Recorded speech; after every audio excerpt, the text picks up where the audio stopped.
Good adventures, everybody. I'm Melissa Bontek, and welcome to episode 111 of Books Cubed, the show where I chat with authors you should be reading.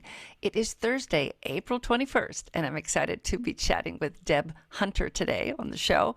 And if you're watching on video, for some reason, it only recorded her, so you don't have to look at me this week. She is a historian. She is an author. We talk about her time travel romance, which I am very excited and very much looking forward to, which comes out in June. Let's get right to it, and I will see you after.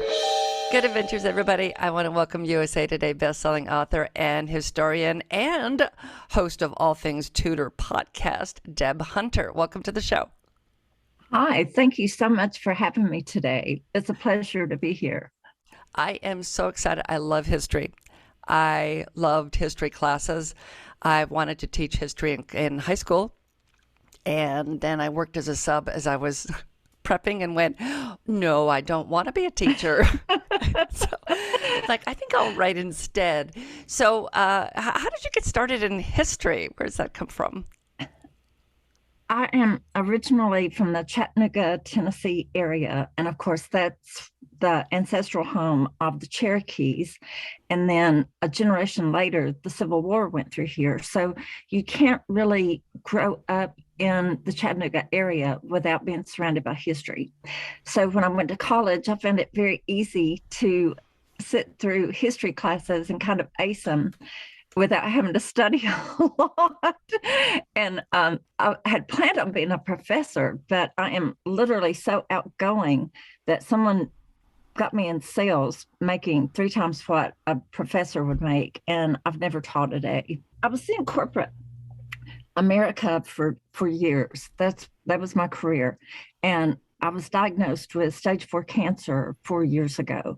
So that kind of changed everything. And of course, I can't work anymore, but it's very easy to write. Social media has made it very easy to reach your audience without being there physically. And then COVID has made it even easier to reach your audience without being there physically. So in a way, this horrible thing that's happened to me has led to a very good thing happening to me, which is generally how it does work out. Yeah, and part of it is seeing the opportunity there and realizing that there's a way to change and embracing that and doing something different. And I love your All Things Tudor podcast, and you have a magazine also. I do. I just can't seem to be still. My mind is always moving, and I'm trying to think of new ways to bring people what they want. I'll give you some insight into All Things Tudor. It started following one of my cancer surgeries, and my best friend and my husband were like, do something, just create a Facebook group. That's what they finally came up with. They said, do a website, and there were 40 of us, friends and family, and my friends and I would post different things about Tudor history every day. And now, this is one of the funniest stories I've ever heard. As of today, we have almost 26,000. Well, we do have 26,000 members. So in just 2.5 years, it's grown like crazy. So what I do with my podcast, I literally ask the members, who do you want to talk about? What do you want to talk about? And then I also put that in the magazine, and we just started the magazine, so it's brand new.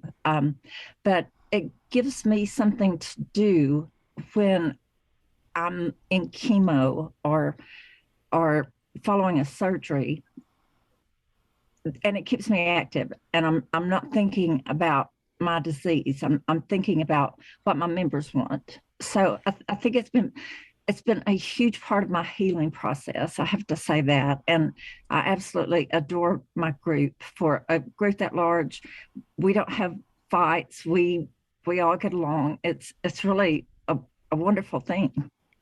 Now, for anybody listening and going, Tudor, wasn't that a TV show? Can you give a quick rundown of what that is? It's an era in history, in mainly English history, from 1485 to 1603. And of course, history overlaps. They didn't just wake up one day and say, oh, it's the Tudor dynasty. And Oh, today it's ended, and we now have other kings.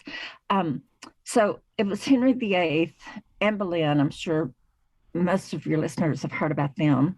Henry had 6 wives, which is really not normal. And then he had 2 of them beheaded, which is definitely not normal. His he had 3 children. He was desperate to have a son. He had one son who died very young, which left 2 daughters to be queen, and one just happened to be Elizabeth I, which is considered one of the greatest monarchs of all time, and just happens to be female. So it's a very remarkable story about a very flamboyant, very theatrical family that ruled for a short amount of time but made a lot of noise. For writers, we usually, when we think about research, sometimes it's kind of tiring, but boy, I tell you that's a really interesting period of history, and I think that I would really be able to just dive in. And how do you find yourself pulling away from all the research to actually get anything written? Well, that is a very, very good question, and something most of us that write in this genre ask ourselves every day, because there is so much history and so much is being learned about the era. Even today, new things are coming out, so it's definitely one of history's biggest rabbit holes. Now, do you for the podcast and the magazine, do you talk about real historical events? On the podcast, I do. I tend to talk to authors, of course, because those are my people. Historians that have mainly written history books, but some also write fiction, which is the same thing I do.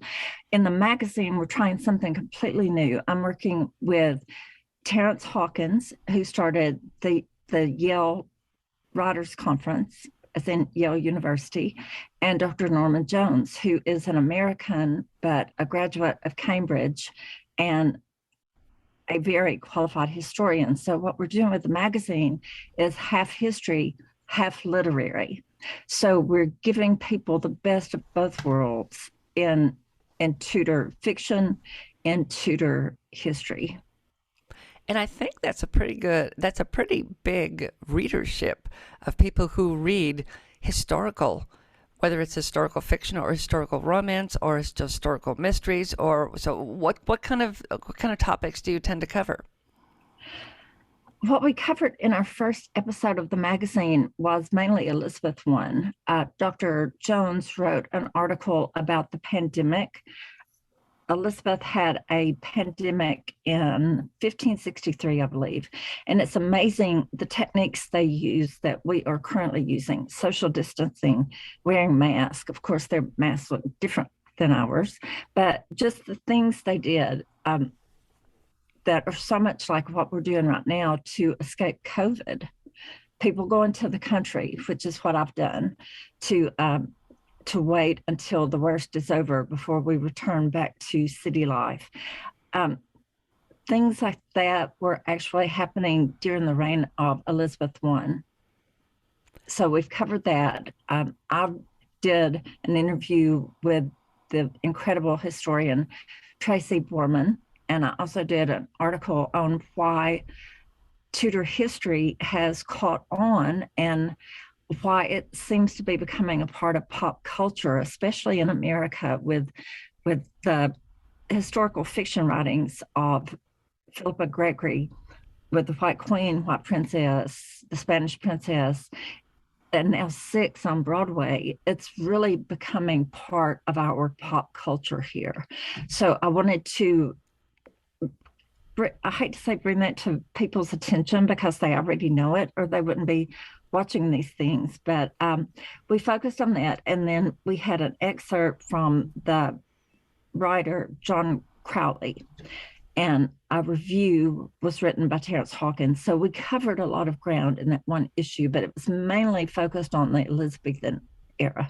It's amazing how much you see. Like if I scroll TikTok, I just see tons and tons of people talking about British history, talking about that time period, and really into those historical romance novels. I think there's some historical fantasy too that is really big right now. What other characters from that time period really stand out? Well, her daughter was Elizabeth first, so that would be my second guess. But any of the six wives, any of Henry VIII's six wives are going. They have like fangirls, we'll call them. So you can't mention a wife without getting a good response. His first wife was Catherine of Aragon, and then Anne Boleyn, Jane Seymour, Anne of Cleves, Catherine Howard, who he also had beheaded, and his last wife was Catherine Parr. Elizabeth was really the son that her father always wanted. She just happened to be a girl. So you've got the All Things Tudor podcast, but you also write. You write historical fiction? My last book it started out as historical fiction, but it kept coming back to the modern day. So I just wrote a time travel novel. And that way I could do both. And it's set in modern day Atlanta, but it goes back to the American Reconstruction. And it has a subplot in the Tudor era. So it's kind of complex. And sometimes I look at it and I read it, and it's one of those books you write where it's like, did I really write that? But it was fun. I took an old novel, my editor and I brought it up to date, and this news story started coming in, and that's when it became time travel. And it's called I'll See You in My Dreams, and I will be relaunching that on June 1st. Oh, fantastic. Is there an audiobook for it, or will there be? There should be. I am hoping to do my own audio on this now that I have a podcast and I understand how things are done. And I don't know. After hearing auditions, I think I'm the voice. I know that sounds so egotistical, but the girl's from Atlanta, and I just think I kind of have that vibe. And you know how you know how it should be read since you wrote it. Of course, no one can get a Southern accent right, and I'm not being overly critical, but we do have a certain rhythm to the way we speak, and you can tell when someone is not a native Southerner. And I know there's some great actresses out there, but from where I sit, when I hear these auditions, a lot of them sound like they're auditioning for Gone with the Wind instead of my book. And Atlanta's a lot different than it was 150 years ago. I mean, you're right, though, when you say that the Southern speech has a rhythm to it, whether you want to call it a rhythm or a style. But yes, the Southern dialect has a very distinct way of speaking. You're absolutely right. All American dialects do have their own style, their own rhythm, but there's something about ours that's a little more melodic. Yes, I can listen to a Southern voice. It's very relaxing if they're not yelling at me. I wish my friend Rachel used to work at a zoo, and they had a lady in Cloverdale that had found some kind of an owl in her yard. And Rachel did the best. Rachel's from the South, but she did the best talk, imitating this lady of, well, I saw him out there, so I got my gun. That just makes me laugh because, I mean, that's exactly, it's like, yep, that's it. And yeah, they sent a gentleman out there like, be careful, announce yourself so she doesn't shoot you. Because we're all storytellers. All Southerners have stories like you talking about the lady and her owl. Not long ago, I was invited to lunch with some friends, and of course it was a joke, but they literally handed me a piece of paper that said, no storytelling today. And the second point of interest was, keep all history talks to 5 minutes or less. So they've got my number. Yeah. If you're not a writer and you have writing friends, I'm sure you're going, yep. You have to kind of keep us in check because We know good stories. We want to share them, whether we've made them up or not, or heard them. And yeah, we want to do all that. We want to. Well, Gosh. you Okay. have to No. try them to see what's going to get the best ending. Oh, that's true. And we kind of sometimes we tell our stories and then gauge the reaction of the people in the Yeah. room because the stories that get the most interest, those are the ones that we go home and we make notes and then we write books about those. And then we include all those people from the room in the book somewhere. That's true. And they should be honored that we are sharing our stories with them. Whether Yes, the stories are true or not is another thing. that's true. If we tell them well enough, people will think they're true. You Or know, often enough. or often enough. Yeah. True, true. Okay, so tell me again one more time the name of the history one that we were just talking about. The The time time travel. travel, it's called I'll See You in My Dreams. Oh, I like that. Is this a standalone or are there other books that will be in the same world?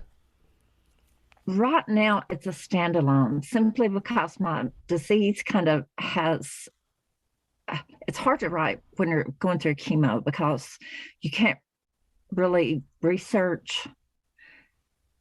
So, what I've done is add a prologue. It's not like a prologue. We were here and now we're doing this. It's more like a intro to how the lead character, whose name Maggie, how Maggie got drawn into this world of the past.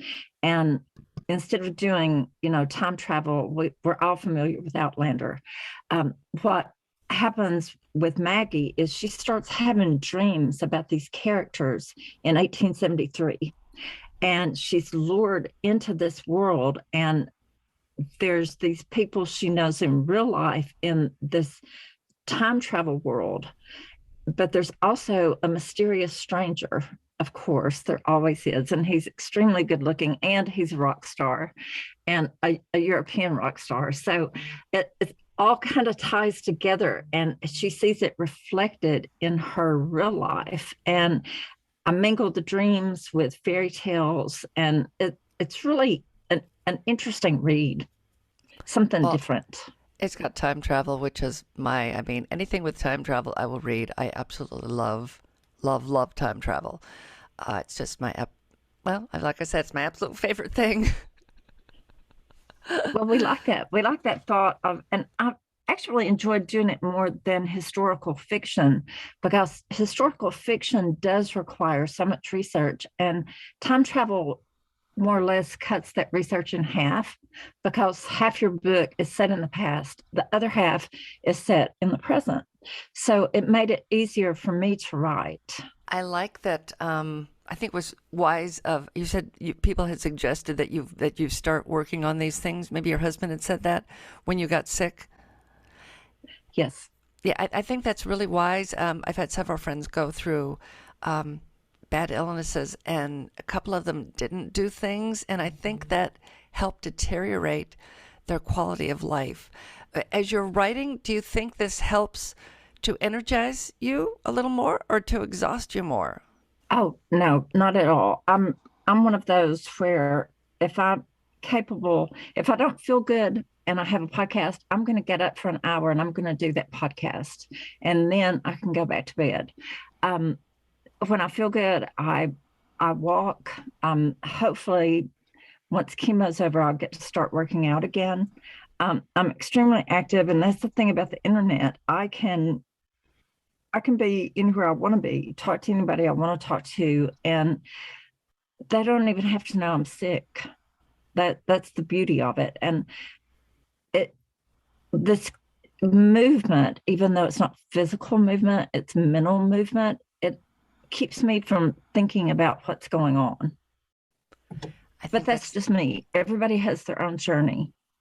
They do, and I think anything to help keep you active and your mind working, even if it's just listening to books or doing crossword puzzles or actual puzzles or whatever, just something to keep your mind going. And I don't even someone who's completely healthy still needs those activities to keep you from getting just too sedentary. So this one is finished and it's going to be out in June, right?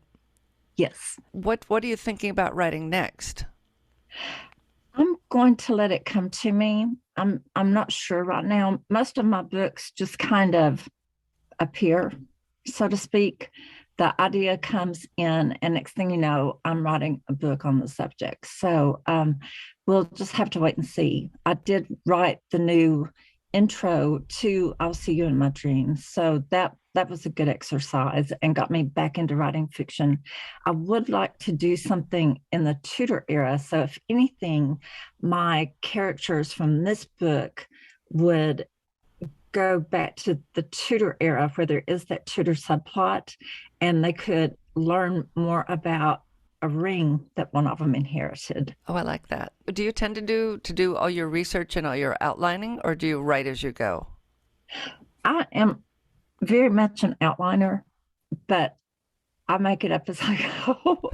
So the outline might say one thing, but the story might end up being totally different. But this is so funny. I tend to write my last chapter first. I know how my books are going to end. And after that, the best advice someone ever gave me is you do not have to write a book in chronological order. So if I have an outline and I have an idea for one of my chapters, I'll go in and write that chapter one day and write another chapter another day. And I think that helps me creatively because I'm not stuck going, okay, how do I go from chapter 1 to chapter 2? I can go, okay, well, today, chapter 3 is really on my mind. I'm going to write it. You can outline, and I'm massively very anal about outlining, but sometimes something happens and your book goes completely in a different direction. I had one that I did all this research on coins and coin collecting. I had these great stories about people that had, been at the mint and like thrown a screw into the press and it becomes part of a quarter and those kind of things. All these great stories that this coin collector, this coin shop, I sat and talked with him for hours.